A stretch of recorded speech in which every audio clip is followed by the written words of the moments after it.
So Dan, let's jump right into it. Thank you so much for being here today. I know you had to literally trek down to a village in order to do this conversation. Yes, I did. Yeah, we're in the middle of the cloud forests in Honduras, and we're studying the elevation change and how it impacts the biodiversity here. So no, it's really cool that there's just this tiny little village, a little coffee house where I can come down, and you can hear there's chickens and animals everywhere. So yeah, no, I'm really excited to chat to you. Awesome. Thank you. Well, and I have a dog here, so you might hear him too. So there's wildlife all around. Speaking of wildlife, so Dan, you said that you loved David Attenborough documentaries when you were growing up, so as so many of us have, and you really wanted to be a biologist and a wildlife presenter, all of which, of course, you've done. So what can you tell us about your journey into this field? I think everybody who comes into either science or wildlife has a innate love of nature from the earlier stages. I think we all do, to be fair, and I think a lot of us lose it as we get older and we live in cities and it's hard to connect to nature. But I was lucky to grow up in a family where we lived in the middle of the woods, in the countryside outside of Oxfordshire in England. And I was just surrounded by wildlife. But I actually moved over to the States. So I lived in rural California, and saw Anna's hummingbirds and banana slugs and just animals with so much more color than I was used to in the UK. And I think that sparked a really early desire to get out to the Americas and slowly move my way down in my understanding of it into South America, which became my biggest passion area and the place I wanted to go the most. But I studied zoology and evolutionary biology at university. And then I actually did a master's program with the BBC Natural History Unit, where I was partnered with a producer and learned all about wildlife film from that side. And sort of since that time, I've been working kind of in tandem as a biologist, like in projects like this here in Honduras, as a field technician and biologist, and both behind and in front of the screen in TV. I think it's one of those things. I think a lot of people really want to get into wildlife filmmaking and presenting. And I actually think that historically, this industry has been quite closed and it's been quite difficult to get into. And there's been an archetypal kind of person that gets into it. But that's totally changing now, especially with the advent of social media, that I think it's more accessible than ever before. And it's exciting that so many more diverse voices are getting access to this industry. Yeah, and then that's so true. And let's talk about that kind of diversity and access, because as an LGBTQIA plus person, you've mentioned that you didn't really see anyone like yourself on screen when you were growing up, but now you are that for the next generation of scientists and filmmakers and the people who are taking their iPhones out and kind of doing it on social media, doing it their own way. So was that a difficult decision for you to come out as a public personality? And how did you deal with people trying to suppress that part of you in your work? Or were people even trying to suppress that? Yeah, I mean, really early on when I first started, I found it really hard. When I was 14, I had a tough time at school because I felt really different to everybody. And I so dreamed, you mentioned earlier about David Attenborough, but it wasn't just David. There were explorers on TV. There were explorers of the past that my dad read books about to me when I was a kid. And I wanted to be just like those people. But you know, the hero always has a female love interest, or there's always that sort of burly ex-army guy, adventurer personality. And I just always felt that I didn't really fit the mold of what that was. And I don't think I really understood what that meant and why it was for a really long time. And it was kind of when my early teens when I realized, oh, it's because I've got this secret and this thing about me that nobody else in that space has. And if I admit that and I am that, then I can't do it because there's nobody that does it like me. Because if you could do it, then there would already be someone, because there's so many hundreds of wildlife presenters, explorers, people in nature, but no one seemed to be LGBT at that time. And so for me, it wasn't really a hard decision to talk about it, because when I started doing this stuff, I had this, I've chatted about this a couple of times, but I had this meeting early on. My incredible agent, Jo Sarsby, took me on, and she saw something in me. And she set up these meetings. And I went to the capital, London, to see these production companies. And one of the people I spoke to then called my agent afterwards and said and it was to retrace the steps of Darwin and go on this amazing journey to the Galapagos Islands around South America. Every biologist's total dream. And I was going in to interview basically for this young Darwin character. And she called my agent afterwards and said, he's quite a lot gayer than we expected he was going to be. And I just remember at the time being so angry with myself, thinking, why did I go in there and act like that? I should have been the person that I always knew I should have been. I know what the biologist extreme man is meant to be. And so after I had that experience, it was a couple of years before I realized that that was not what should have happened. And it wasn't my fault. And that's when I started talking about it, because I was like, if no one else, if people are quiet about this, it's never going to change. And I'm really proud to talk about it now. I'm really proud to get messages from people who go, this is so cool, I want to do this stuff, because it really does make it easier if there's somebody doing the thing you want to do, because you can see yourself in them. And you know, you can't be what you can't see is a really true thing for a lot of people. No, that's so true. And that's been a real key to so many of the conversations we've been having over the last couple of days, is seeing yourself, that representation.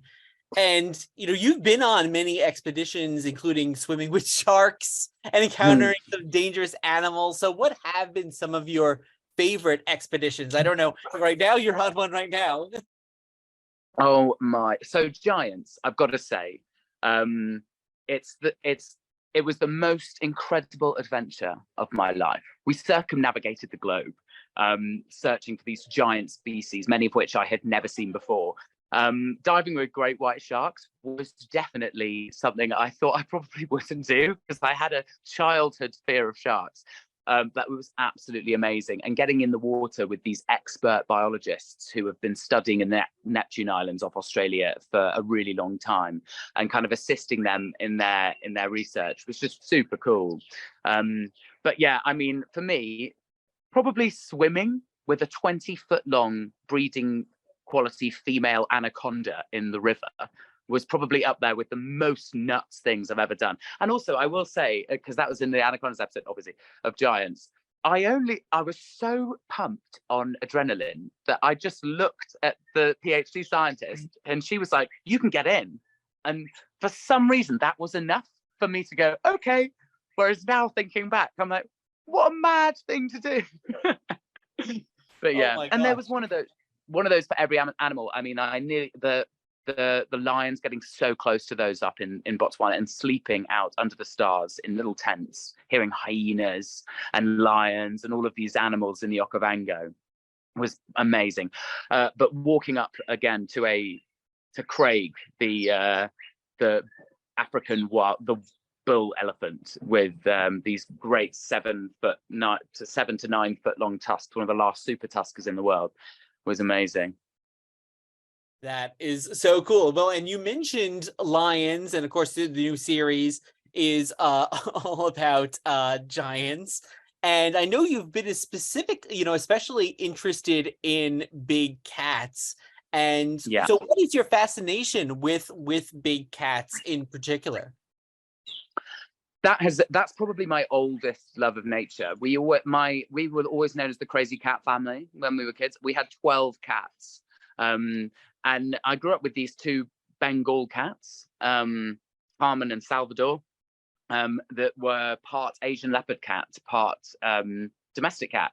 And I was always fascinated by these big cats, and also being in California at such a young age and knowing that there were mountain lions. And my parents were saying, you can't go out into the woods because you'll be taken by a mountain lion. It just ignited a sense of awe in me. And since then, a lot of my specialism is in camera trapping. So I'm out here doing some camera trapping, and a camera trap primarily with the Snow Leopard Trust, who I work with all the time, and jaguars as well. So those are my 2 kind of areas of expertise, is tracking jaguars and snow leopards. And I just have this feeling when you see an animal like that in its truly wild environment, because cats really, it's what I love about them is everything is on their terms. They know where you are long before you ever see them. So if you see it, it's because it's decided that it wants you to, and I find that fascinating. So yeah, that's so interesting. And we had a couple of questions from the audience too. So someone was asking, how do you choose the locations and the species for your wildlife films? And do you have any dream destinations or animals that you'd like to explore in the future? Yeah, so I just love when I get an email saying, "Would you be interested in joining a project?" Here in Honduras, I'd never been to the cloud forests before in this capacity, so it was really I couldn't say no to this opportunity. It's amazing being in a jungle where it's quite cold, but up here there are species that are critically endangered and endemic to this one mountain.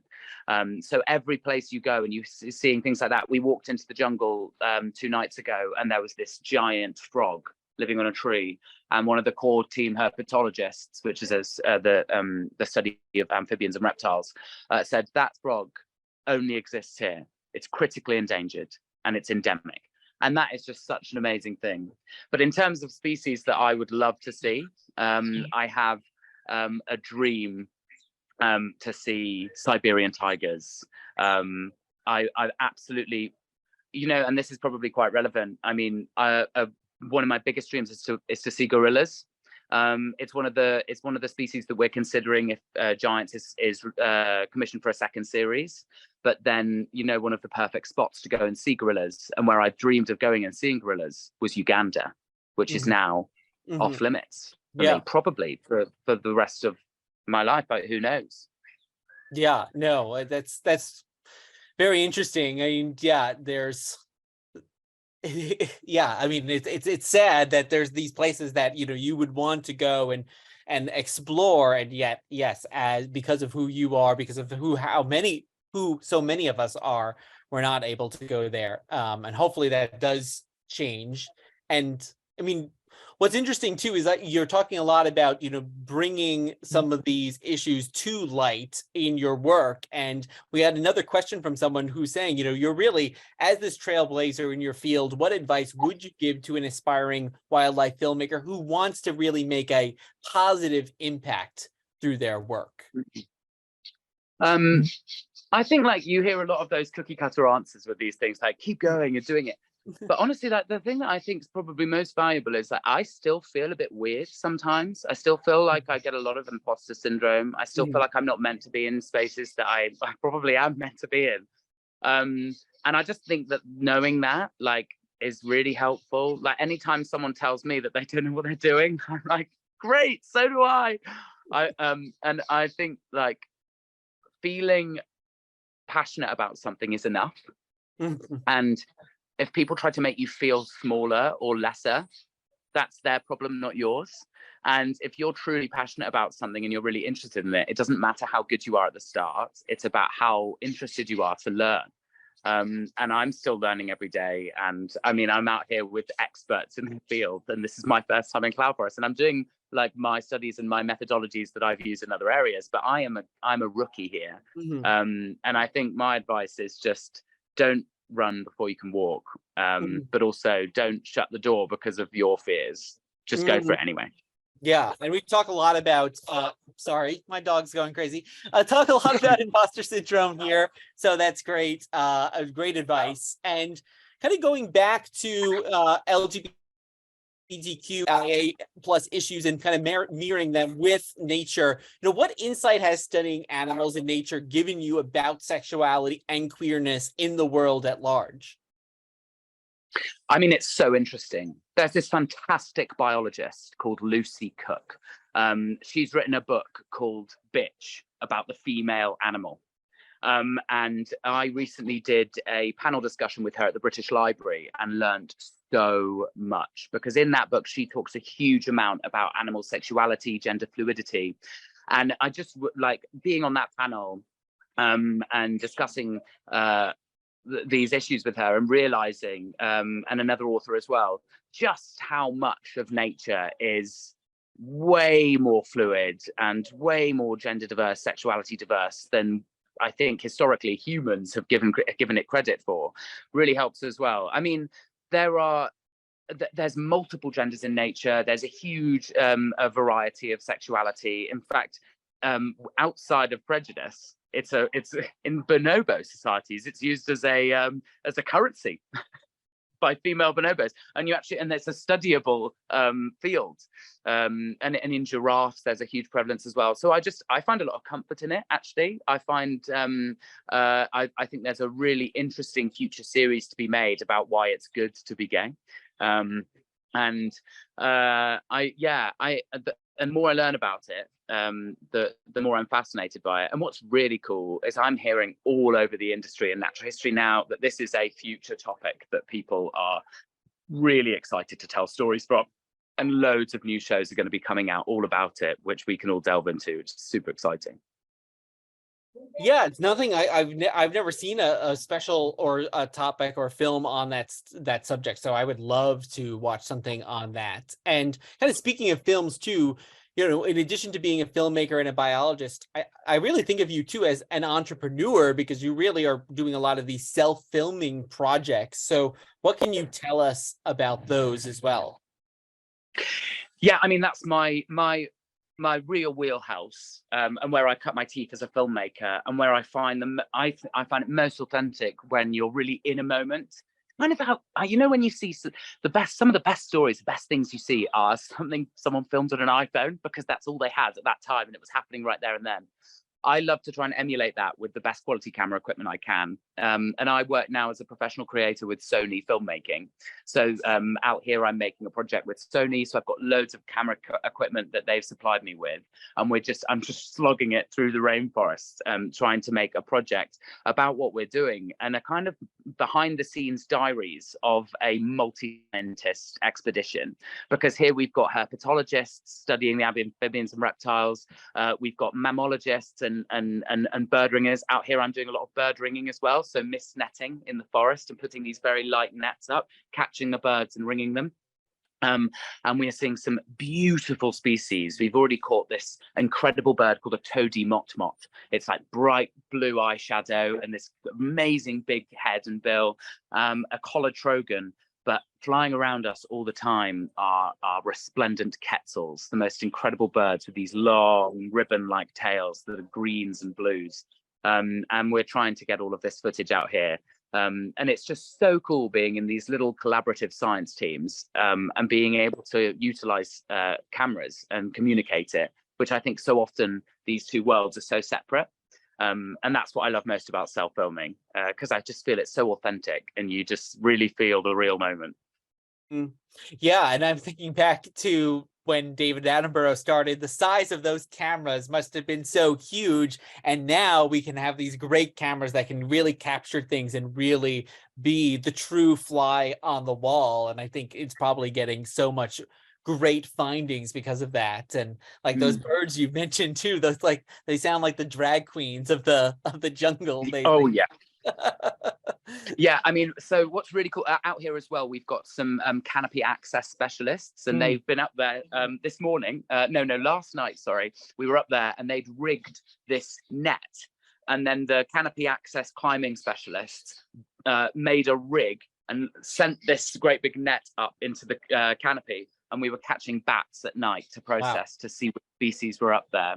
And those same canopy access guys are now collaborating with me, and we're going to stick my tripod onto the side of a extremely tall tree, and I'm going to be rigged up, and I'm going into the tree to film from a nest high up. So yeah, it's collaboration is amazing, and having so many different people is brilliant. Oh no, totally. Yeah, no, and that's really amazing. I can't wait to see some of that. And also, I know you're working on, you have this new series that's out now, this 5-part series, Giants. It's produced by Off the Fence for Curiosity Stream, premiered in May. And what else can you tell us about Giants, Dan? What are some of the subjects that you've explored on the series?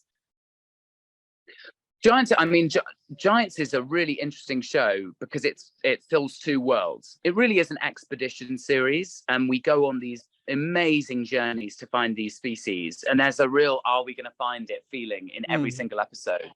But it's coupled with a really heavy amount of science and information, and you learn so much. but also not just about the present animals that we have alive today, but we're bringing back these giant extinct ancestors using the latest CGI and the latest science from universities around the world, and then building them in this giant aircraft hangar at the start and then in situ at the end. And it's just so cool, because for me, my dream job as a kid was to be a paleontologist. My first kind of dream, looking at dinosaurs, being obsessed with Jurassic Park. And it's a kind of childhood dream come true. And I just think when you say it out loud before we'd created the series, it's hard to imagine it. But now watching it, it's so fresh and new, and it's such a different way of telling a natural history story. And what excites me the most, and what I love about Curiosity Stream as a platform, is that they put education high and science first, but they've managed to tie it into entertainment, which I think is something that's so hard in natural history filmmaking. And they've made this really science-heavy, entertaining expedition series, and it's just such a dream to be a part of it. That's amazing. Yeah, it's like the Mary Poppins. It's like the spoonful of sugar makes the medicine go down kind of thing. You have to have that entertainment aspect there. And before we wrap up, I had another question from the audience, and I thought this was really interesting because you were talking about being rigged up in a tree there, and someone is asking, you know, have you encountered dangerous situations or close calls while filming wildlife? You were mentioning swimming with an anaconda, and like how do you prioritize your safety in those circumstances? Preparation's good. Always wear boots in the jungle. Never go anywhere without your boots on. Don't wear flip-flops to the toilet at night. Check the toilet seats not covered in ants before you sit on it. Don't poke anything that you don't know what it is. 2 nights ago, we were in a jungle camp quite far into the rainforest, and right next to my hammock was a coral snake, one of the most venomous snakes in the jungle. It's this red, yellow, and black barring, and if it bites you, it will pretty quickly shut down your central nervous system. And the best way to deal with an animal like that is to call for the most qualified person to come and fix it. And Lauren, the herpetologist, ran over and she dealt with the snake and brought it out of camp and put it somewhere else. But I think the most important thing to remember is nature is often more afraid of us than we are of it. And if you don't panic, it probably won't. And panic is the biggest danger. And actually, really, I think the biggest issues I've ever had aren't with the animals, it's with people. And especially in jungles, the scariest thing you can ever experience is a head torch walking towards you at night that you know is not meant to be. Gosh, yeah, that does sound scary. And also, I think not poking something that you don't know what it is good advice, no matter if you're in the jungle or anywhere, the streets of New York City. Always very good. Well, we're going to wrap up in a second, Dan, but just kind of wanted to also leave our audience knowing, and, you know, any other way to follow you or any other insight into some of upcoming projects, aside from, you know, Giants, which we can all watch on Curiosity Stream, but any other tidbits that you can share with everyone. Yeah, so I'm coming to the US to do a keynote speech to the Snow Leopard Trust in Seattle in August, which is exciting. My project with Sony will be out shortly after I get back in July. Yeah, many more secret things to come, and hopefully, fingers crossed, Giant Series 2 would be an absolute dream, and we're all hoping for that. But the best way to find me, I put a lot of videos on my social media. I've literally just put one on about a tarantula hawk that I found in the jungle, which is a wasp that specializes in stinging and paralyzing tarantulas, sometimes much bigger than it, and then burying them alive so that their young can grow up inside the tarantula and burst out while the tarantula's alive. Totally grisly, but all those videos are on Dan O Wild on Instagram. Yeah, that's amazing. Yeah, well, that story right there shows you that nature is more fascinating than anything like the human brain can actually come up with. Totally. And mind control, parasitism, all of that is alive and well in nature. And you would be amazed to hear what kind of parasitism is out there. Oh my gosh. Well, thank you so much, Dan, for, you know, telling us about your journey your story, your work. Thank you. We really appreciate you coming down to the village to join us today, and we'll let you get back No, up into thanks so the much. trees. Thank you. Thanks so much for having me. Cheers. All right, Thank bye. you. Bye. Oh my gosh. Thank you so much, Dan, for coming down the mountain. That was so incredible. That was horrifying and exciting. Please stay No, safe. awesome. Thank you so much. Yeah, I will. Don't worry. I won't die. I promise. Okay. Thank you. We look forward to all of your future videos. And now you have your new biggest fan right here. So thank you so much, Dan. No, thanks, guys. Cheers. And hopefully see you next time. Yeah. See you next time. Please come back. I will. All right. Bye. Bye. All right. Bye now.